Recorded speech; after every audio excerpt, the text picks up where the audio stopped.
berdoa bersama dulu. Siapa yang mau maju ke depan memimpin doa?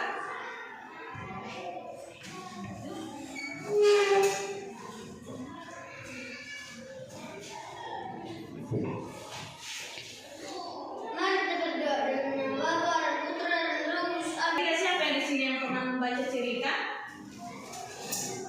Oke. Siapa yang pernah menentukan unsur-unsur cerita ini, yaitu untuk kalian peserta didik supaya dapat mengidentifikasi unsur-unsur implisit dalam sebuah cerita. Metode STAD.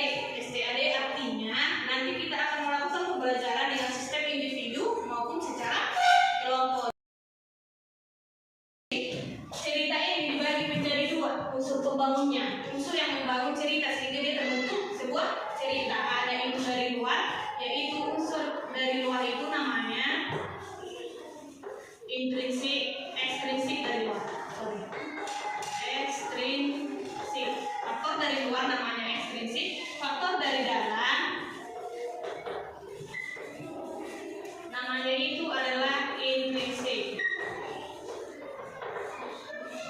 Jadi hari ini kita akan memfokuskan pelajaran kita hanya di faktor dari dalam, yaitu unsur-unsur intrinsik di dalam sebuah cerita. Nah, unsur intrinsik itu ada beberapa komponennya yang terkandung di dalamnya.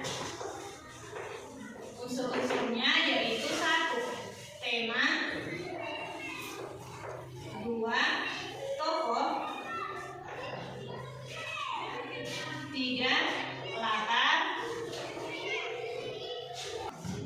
Nanti kita identifikasi bersama unsur-unsur intrinsik yang terdapat di dalam sebuah cerita pendek yang Ibu bagikan.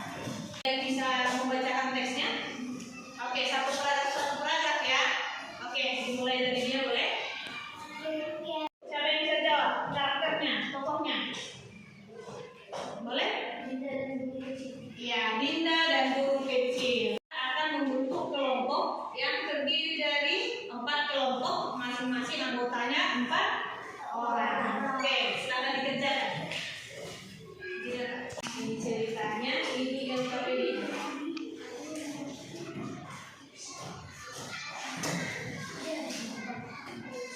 Oke, yang Ibu baca sudah ada LKPD-nya beserta contoh teksnya kan.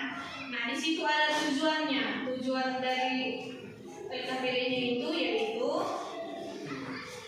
untuk peserta didik mampu memahami isi bacaan dan mengidentifikasi unsur-unsur intrinsik dalam teks. Ada juga petunjuknya dan pertanyaannya.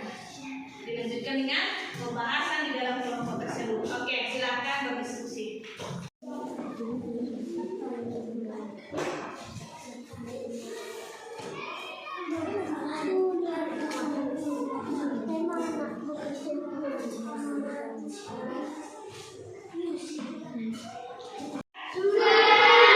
Oke, sekarang kita mempresentasikan diskusi kita.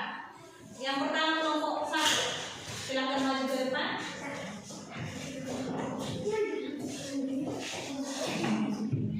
Kelompok 1. Oke. Silakan dibacakan hasilnya. Saya bekerja keras, kelompok semu dan belalang, muatan, kesal, amanat. Aku harus mengumpulkan banyak makanan dan harus membuat baik. Terima alun maju. Mari kita simpulkan secara bersama tema yang terdapat di dalam cerita kisah semut dan belalang. Nah, temanya itu dapat berupa si semut yang bekerja keras. Nah, tokohnya itu tentu saja si semut dan si belalang.